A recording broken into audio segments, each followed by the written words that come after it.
Where the first ever 6A championship game was played tonight. We had a lot of talent on the field. We had a lot of snow on the field, an absolutely wild one. I did brush elbows with Emerald, so I don't know if that's going to translate to my kitchen, but besides that, the only cooking I did was out in the heat myself.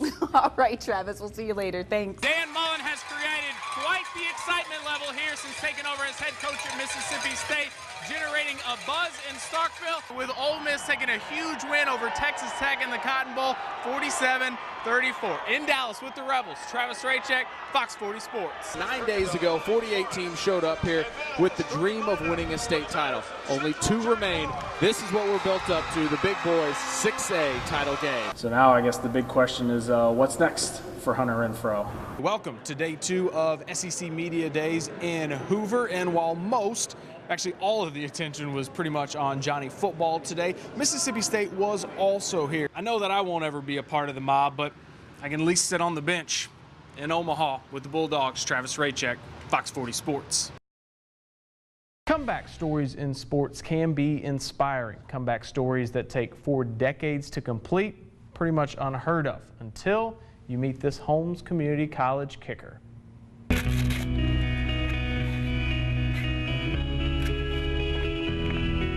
He gets ready like a normal football player.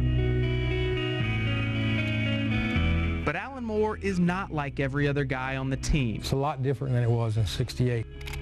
As in 1968. Yes, that was the last time Alan Moore played football. Now, it was about this time a year ago that the Taylorsville native spawned an idea to make an improbable comeback.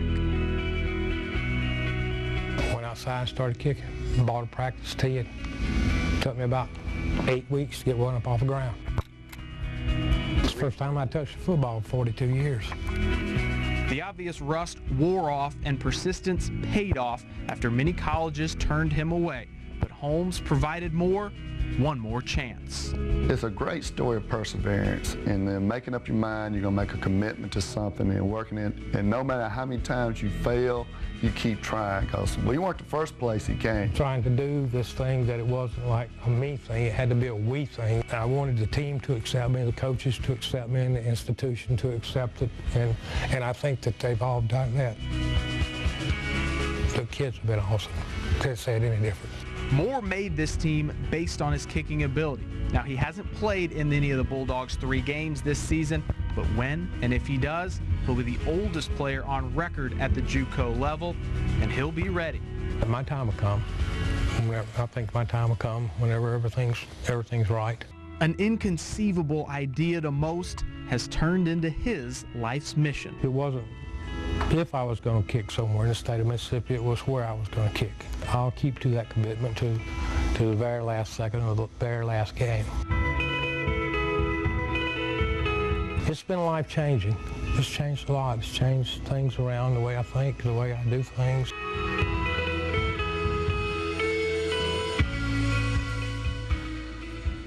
And now Moore's next chance at making some history getting in a game will be Thursday. Holmes will host Northeast Mississippi Community College. It's complete to Keith Williams. Williams is going to score the touchdown. Keith Williams races the distance, a 63-yard scoring play. This is how most people know Keith Williams, the star receiver at Madison Central.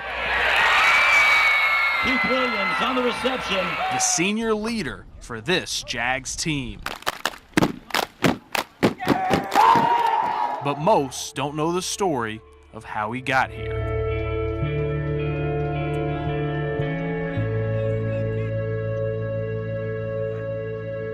We tried our best to have fun, but it was difficult in the situation that we were in. There was a lot of shootings and killings and drug-related things, prostitution, and just not things that normal kids would like to see.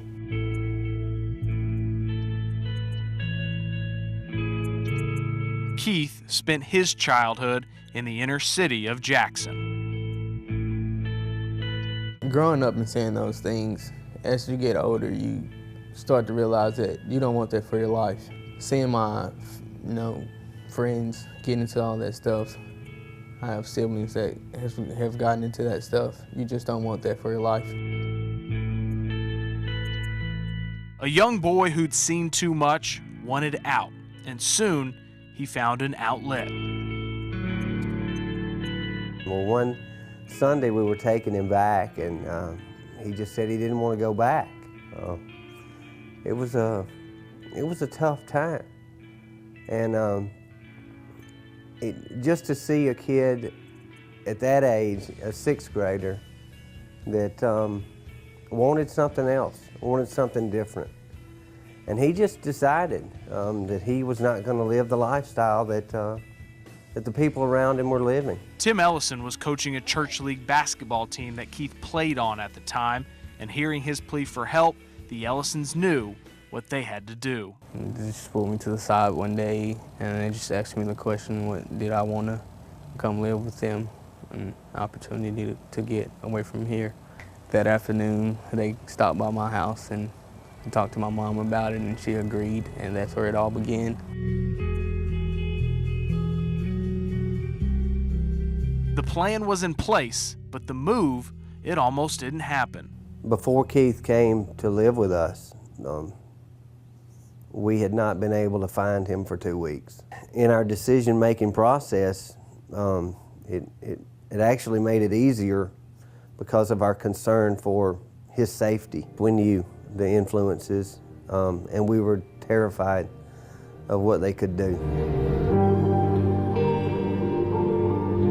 At the age of 12, Keith Williams was adopted by the Ellison family. It changed my life forever. I just started to see friends that would always be there for me, and I got into sports. In 9th grade, the Ellison family, along with Keith, moved to Madison, and Williams started to play for Bobby Hall at Madison Central. I knew at that point that I was going to have a good athlete and a good football player. What I did not know is what a great individual that I was coming in contact with. He is just an outstanding person. I tell some of my guys that don't have a lot going for them that there's always someone that has it a little worse than you do. And you can only use that as a crutch for so long, and Keith chose not to, and he's forged forward, and I have no question he's going to be an outstanding citizen in society one day. He's developed into one of the top receivers in the state and has scholarship offers to play at the college level. Keith loves the game and the opportunities it can provide, but it doesn't define him. Basically, football is just an outlet of just getting away from my past. It's not about football, it's about getting a college education. And I have parents that will lead me into that, and they're giving all they can to help me to reach that goal. A teenager with his level of perspective, it's one of the characteristics that sets Williams apart. He is very mature for his age. It's an interesting guy, no doubt. And for a kid in the inner city to have a goal, to have a direction, to have a belief, that's absolutely huge. And that says that there's hope out there. For all he's endured, for all he's seen, Keith's story is not complete without the acknowledgement of his strong faith, a faith that has roots where he met the Ellisons, Calvary Baptist Church in Jackson. And this is where my faith started. This is where I started learning about Christ and all he has done for us.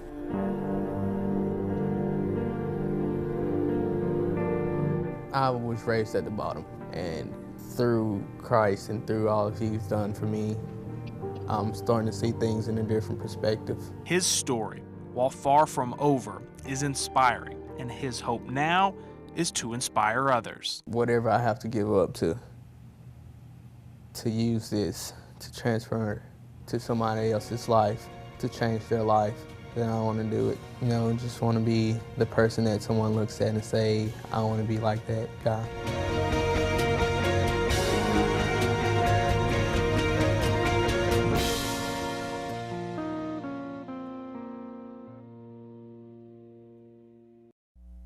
Southern Miss knows the mission: win the conference tournament or likely be out of the big dance. Semifinal game versus UTEP. It's a team they beat in Hattiesburg a few weeks back.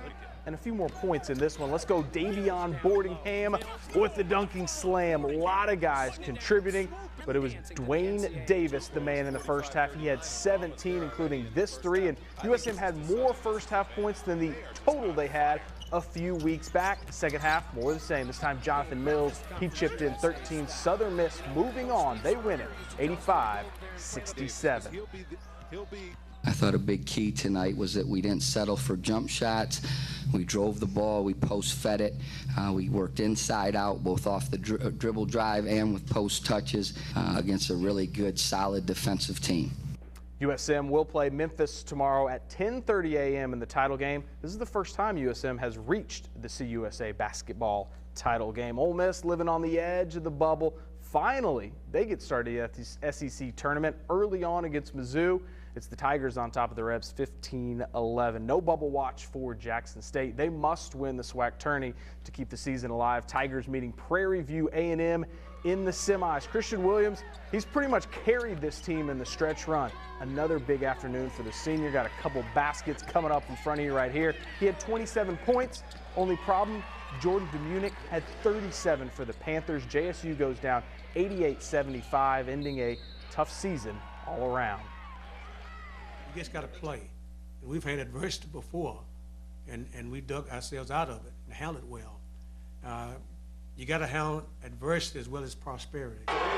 And the question now lingers, was that the final game coaching at JSU for Tavester Anderson? So we got all that cooking on the burner, and it's time for the start of SEC baseball, and no better way than powerhouse programs beating in Starkville. Number 7 LSU taking on number 13 Mississippi State. At Dudy Noble, this is what the packed house came to see. The slugger from Copiah Academy, Hunter Renfro. That'll find a spot in the left field lounge, his 6th of the season, building off a huge performance here Tuesday night.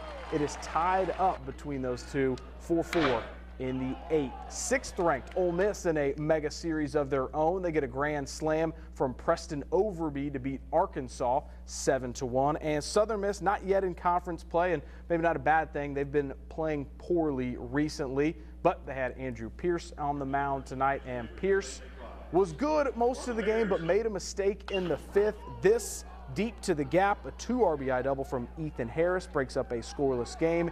It was 3-0 before USM finally got a little offense. Austin Roussel into the night, sneaks out a solo bomb. It's the only run for Southern Miss. They lose for a 4th straight time, 3-1. They'll find. So a little bit of struggles down there, Coach Barry's team.